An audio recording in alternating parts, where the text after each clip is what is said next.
Lu pernah kepikiran gak sih kenapa ada beberapa orang yang bilang kalau bayi hasil program bayi tabung atau IVF itu otaknya lebih encer, alias lebih pintar, dan mukanya lebih ganteng atau cantik dari bayi yang lahir secara alami? Kedengarannya aneh ya, tapi ternyata mitos macam ini tuh beredar luas di masyarakat, bahkan di kalangan kita sendiri. Mungkin lo pernah dengar dari tetangga, dari obrolan warung kopi, atau bahkan dari anggota keluarga yang entah gimana kok bisa punya ide kayak gitu. Seolah proses ilmiah yang canggih ini secara otomatis bakal ngasih bonus kualitas super ke anaknya. Padahal, ngomongin soal bayi tabung, ini bukan lagi fiksi ilmiah loh. Ini adalah salah satu terobosan medis paling revolusioner di dunia. Bayangin aja, dulu pasangan yang kesulitan punya anak mungkin cuma bisa pasrah. Impian punya penerus, punya tawari yang anak di rumah, seringkali cuma jadi angan-angan yang pedih.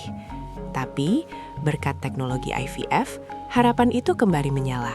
IVF sendiri atau in vitro fertilization itu secara harfiah artinya pembuahan di luar tubuh. Jadi, beda sama pembuahan alami yang terjadi di dalam rahim ibu. Proses IVF ini membawa sel telur dan sperma keluar dari tubuh, dipertemukan di cawan Petri di laboratorium. Mirip kayak kita masak di dapur, tapi ini lebih canggih dan hasilnya bisa jadi manusia. Setelah sel telur berhasil dibuahi dan membentuk embrio, baru deh embrio ini ditanam kembali ke rahim ibu. Simpelnya gitu. Prosesnya sendiri jauh lebih rumit, butuh ketelitian tingkat tinggi, kesabaran luar biasa, dan tentu saja biaya yang tidak sedikit. Makanya, gak heran kalau setiap keberhasilan proses IVF ini seringkali disambut dengan sukacita yang luar biasa. Bukan cuma oleh pasangan itu sendiri, tapi juga oleh keluarga besar. Karena di balik satu kelahiran bayi IVF, ada perjuangan panjang, harapan yang membumbung tinggi, dan investasi emosional serta finansial yang sangat besar. Sejarah IVF ini sendiri juga menarik banget loh. Bayi tabung pertama di dunia, Louis Brown, lahir di Inggris pada tahun 1978. Kelahirannya waktu itu bikin geger seluruh dunia, antara takjub sama kemajuan sains, tapi juga ada yang skeptis, bahkan kontra, karena dianggap melawan kodrat. Tapi seiring berjalannya waktu, teknologi ini terus disempurnakan.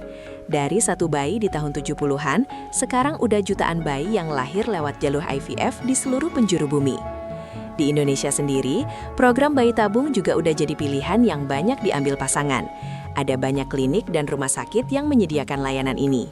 Dan tentu saja, seiring dengan makin populernya metode ini, makin banyak pula cerita, mitos, dan persepsi yang muncul di masyarakat. Salah satunya ya mitos yang lagi kita bahas ini, soal otak encer dan muka ganteng atau cantik bayi IVF. Kenapa sih mitos ini bisa muncul? Ada beberapa kemungkinan. Pertama, bisa jadi karena tingginya ekspektasi dari orang tua dan keluarga. Bayangin aja, udah berjuang lama, keluar biaya banyak, pastinya ada harapan besar agar anak yang lahir nanti jadi anak yang spesial, yang terbaik. Nah, harapan ini kadang diwujudkan dalam bentuk idealisasi berlebihan. Kedua, mungkin juga karena status sosial ekonomi pasangan yang umumnya mampu menjalani program IVF ini. Karena biayanya nggak murah, biasanya pasangan yang ikut program ini punya latar belakang finansial yang cukup mapan. Nah, kondisi ekonomi yang stabil seringkali dihubungkan dengan akses pendidikan yang lebih baik, nutrisi yang optimal, dan lingkungan tumbuh kembang yang lebih mendukung. Orang awam mungkin melihatnya sepintas lalu, oh anaknya pintar dan cakep karena IVF. Padahal faktor-faktor lain yang nggak langsung terlihat justru punya peran besar. Ketiga, bisa jadi juga ini adalah cara masyarakat kita untuk mengapresiasi dan memuji anak yang dianggap sebagai anugerah setelah perjuangan panjang orang tuanya. Semacam bentuk validasi sosial bahwa perjuangan itu worth it, hasilnya sepadan. Tapi apakah semua asumsi ini punya dasar ilmiah yang kuat? Apakah benar proses pembuahan di luar tubuh itu bisa mengupgrade kualitas genetik atau kognitif seorang anak secara langsung? Nah, di Faktanya Fakta kali ini, kita akan bedah tuntas mitos ini dari sudut pandang psikologi dan sains. Kita akan cari tahu apa kata para ahli, apa bukti dari penelitian, dan bagaimana kita harus menyikapi fenomena ini secara lebih objektif. Bukan cuma sekadar ikut-ikutan omongan yang belum tentu benar. Karena faktanya, setiap anak itu unik, terlepas dari bagaimana ia dikandung. Dan memahami hal ini akan membantu kita untuk tidak terjebak dalam mitos yang bisa menyesatkan, sekaligus menghargai perjuangan para orang tua IVF tanpa harus memberi label yang tidak perlu pada anak-anak mereka. Bab 1. Membongkar mitos otak encer bayi IVF antara harapan orang tua dan realita perkembangan kognitif. Mari kita langsung terjun ke mitos yang pertama, bahwa bayi IVF itu otaknya lebih encer, alias lebih pintar.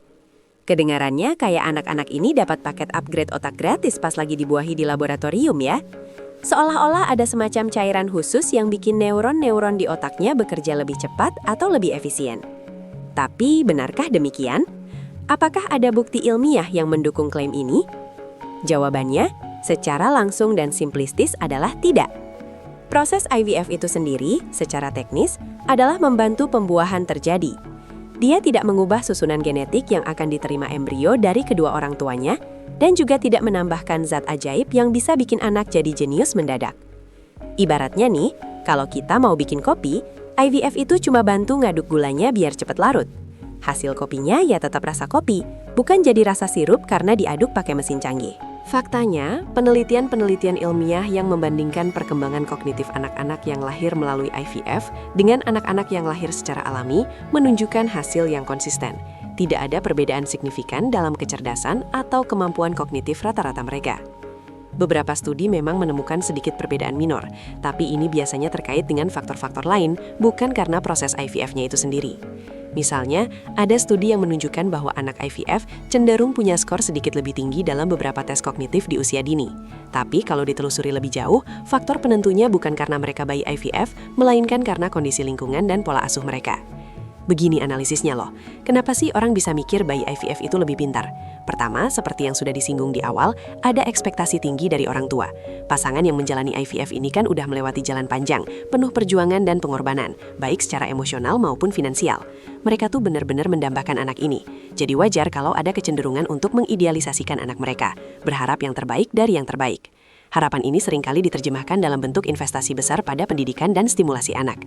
Orang tua IVF mungkin akan lebih proaktif mencari sekolah terbaik, menyediakan les tambahan, atau bahkan memasukkan anak mereka ke berbagai kursus pengembangan diri sejak dini. Lingkungan yang kaya stimulasi, dengan dukungan orang tua yang sangat termotivasi, jelas akan sangat berpengaruh pada perkembangan kognitif anak. Ini bukan sihir dari proses IVF, tapi kerja keras dan dedikasi orang tua yang membuahkan hasil. Kedua, ada faktor sosioekonomi. Program IVF itu mahal loh. Di Indonesia, biayanya bisa puluhan hingga ratusan juta rupiah untuk sekali siklus. Ini artinya, secara umum, pasangan yang memilih IVF adalah mereka yang punya stabilitas finansial yang cukup mapan. Nah, keluarga dengan status sosioekonomi yang lebih tinggi seringkali memiliki akses ke sumber daya yang lebih baik, gizi yang lebih lengkap sejak dalam kandungan, layanan kesehatan yang optimal, lingkungan rumah yang aman dan nyaman, serta tentu saja kesempatan pendidikan yang jauh lebih luas. Semua faktor ini, dari gizi hingga pendidikan, adalah pilar-pilar penting dalam menunjang perkembangan otak anak. Jadi kalau ada anak IVF yang terlihat lebih menonjol di sekolah, kemungkinan besar itu adalah hasil dari kombinasi faktor-faktor ini, bukan karena IVF-nya yang bikin otaknya jadi encer. Ibaratnya nih, lo beli bibit mangga biasa. Tapi kalau lo tanam di tanah subur, siram teratur, kasih pupuk yang bagus, ya hasilnya bisa lebih manis dan gede dari mangga yang ditanam asal-asalan, meskipun bibitnya sama-sama bibit mangga biasa. Ketiga, ada faktor usia orang tua. Seringkali, pasangan yang menjalani IVF adalah mereka yang sudah menikah cukup lama dan usianya tidak lagi muda. Orang tua yang lebih matang, secara psikologis, cenderung punya tingkat kesiapan yang lebih baik dalam mengasuh anak. Mereka mungkin lebih sabar, lebih bijaksana, dan lebih fokus dalam mendidik. Pengalaman hidup juga bisa bikin mereka lebih menghargai setiap momen bersama anak. Kedewasaan ini bisa menciptakan lingkungan pengasuhan yang lebih positif dan terstruktur, yang pada akhirnya sangat mendukung perkembangan kognitif dan emosional anak. Bab 2. Menguak mitos muka lebih ganteng atau cantik bayi IVF, antara harapan estetika dan realita genetik. Oke, sekarang mari kita bedah mitos yang tak kalah menarik, bahwa bayi IVF itu mukanya lebih ganteng atau cantik. Wah, ini kok jadi kayak katalog model ya, seolah-olah para ilmuwan di laboratorium itu punya tombol percantik yang bisa diaktifkan pas lagi bikin embrio. Kira-kira ada nggak ya fitur kayak gitu di mesin IVF? Jelas tidak ada loh. Ide bahwa bayi IVF akan secara otomatis lebih menarik secara fisik adalah mitos yang tidak memiliki dasar ilmiah sama sekali. Kecantikan itu pada dasarnya adalah hasil kombinasi kompleks dari faktor genetik dan, anehnya, persepsi subjektif kita sendiri. Pertama-tama, kita harus pahami dulu, bagaimana sih kecantikan fisik itu diturunkan? Sebagian besar fitur fisik seperti warna mata, bentuk hidung, tekstur rambut, bahkan struktur tulang wajah, itu semuanya ditentukan oleh gen yang diturunkan dari kedua orang tua. Ibaratnya kayak lo beli paket misteri, isinya udah fix dari pabrik. IVF itu tidak mengubah kode genetik dari sperma ayah dan sel telur ibu. Dia cuma memfasilitasi pertemuan mereka. Jadi bayi IVF akan mewarisi karakteristik fisik dari orang tuanya, sama persis seperti bayi yang dikandung secara alami. Kalau orang tuanya punya gen yang menghasilkan fitur wajah yang menurut standar umum itu ganteng atau cantik, ya kemungkinan anaknya juga akan mewarisi itu. Ini tidak ada hubungannya sama sekali dengan proses IVF. Lalu, kenapa mitos ini bisa muncul? Ada beberapa alasan psikologis dan sosiologis yang menarik. Yang pertama, lagi-lagi adalah idealisasi dan proyeksi harapan orang tua. Pasangan yang menjalani IVF kan udah melewati masa-masa sulit, penuh pengorbanan dan penantian panjang. Mereka pasti sangat mendambakan anak yang sempurna, yang sehat, dan tentu saja yang menarik secara fisik. Harapan ini bisa sangat kuat, sehingga tanpa sadar, mereka cenderung melihat anak mereka melalui kacamata merah jambu. Segala sesuatu tentang anak mereka akan terlihat istimewa, termasuk parasnya. Ketika orang tua memiliki pandangan positif ini, seringkali orang di sekitar mereka juga ikut terpengaruh. Ini semacam efek halo, di mana satu sifat positif menulari persepsi kita terhadap sifat-sifat lain. Kedua, ada pengaruh dari fenomena yang disebut survival bias. Seperti yang kita tahu, program IVF itu mahal. Ini berarti umumnya pasangan yang menjalani IVF adalah mereka yang secara finansial cukup mapan. Nah, status ekonomi yang baik ini seringkali berkorelasi dengan akses ke perawatan diri yang lebih baik. Orang tua yang mapan mungkin lebih peduli pada penampilan mereka sendiri, punya akses ke nutrisi yang lebih baik, gaya hidup yang lebih sehat, dan perawatan kecantikan yang mumpuni. Kalau orang tuanya sendiri punya kecenderungan untuk menjaga penampilan dan memang secara genetik punya daya tarik, ya wajar kalau anaknya juga kemungkinan besar akan mewarisi gen tersebut. Jadi, yang bikin anaknya terlihat menarik itu adalah gen orang tuanya, bukan proses IVF-nya.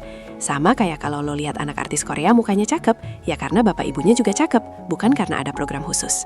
Ketiga, bisa juga ada kesalahpahaman tentang teknologi pre-implantation genetic diagnosis atau pre-implantation genetic screening. Beberapa orang mungkin berpikir bahwa dalam proses IVF, para dokter bisa memilih embrio berdasarkan fitur fisik yang diinginkan, seperti warna mata atau bentuk hidung.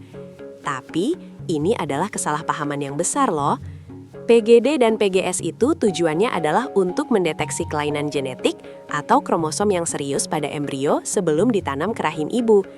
Ini dilakukan untuk mencegah penyakit genetik yang parah, bukan untuk memilih embrio berdasarkan kriteria estetik. Secara etika dan teknis, pemilihan embrio untuk fitur non-medis seperti kecantikan fisik itu tidak dilakukan, bahkan dilarang. Para ilmuwan fokus pada kesehatan dan viabilitas embrio, bukan pada potensi kecantikannya di masa depan. Ibaratnya, dokter itu kayak montir mobil yang ngecek mesin biar mobilnya sehat dan aman dikendarai, bukan ngecat mobilnya jadi warna paling keren di jalanan. Bab 3. Realitas psikologis dan sosial anak IVF. Lebih dari sekadar mitos, ada perjalanan yang nyata. Setelah kita bongkar mitos soal otak encer dan muka ganteng cantik, sekarang kita masuk ke bagian yang lebih substansial. Realitas psikologis dan sosial yang dialami oleh anak-anak IVF dan keluarga mereka. Ini bukan lagi soal mitos atau rumor warung kopi, tapi tentang pengalaman nyata, perjuangan, dan adaptasi yang harus mereka hadapi. Dan percaya atau tidak, aspek ini jauh lebih kompleks dan mendalam daripada sekadar label lebih pintar atau lebih cakep. Jadi gimana loh? Setelah kita kulik tuntas mitos-mitos soal bayi IVF yang katanya otaknya lebih encer dan mukanya lebih ganteng atau cantik, sekarang udah jelas ya faktanya. Ternyata, semua itu hanyalah persepsi, harapan, atau bahkan kesalahpahaman yang beredar di masyarakat, bukan fakta ilmiah yang bisa dibuktikan. Intinya, bayi IVF itu ya sama saja dengan bayi yang lahir secara alami. Mereka mewarisi gen dari kedua orang tuanya, dan potensi kecerdasan maupun daya tarik fisiknya ditentukan oleh kombinasi genetik itu, bukan karena proses pembuahan di luar tubuh. Kalau ada bayi IVF yang terlihat lebih pintar atau lebih menarik, Itu lebih sering karena faktor-faktor pendukung di sekelilingnya. Misalnya, investasi besar orang tua dalam pendidikan dan stimulasi, lingkungan keluarga yang stabil secara ekonomi, atau bahkan cuma karena mata kita sendiri yang mengidealisasikan mereka sebagai anak yang sangat dinanti. Proses IVF itu sendiri adalah keajaiban medis yang luar biasa, sebuah jembatan harapan bagi banyak pasangan yang mendambakan anak. Tapi dia bukan alat untuk mengupgrade kualitas manusia jadi super. Dia hanya membantu kehidupan itu dimulai.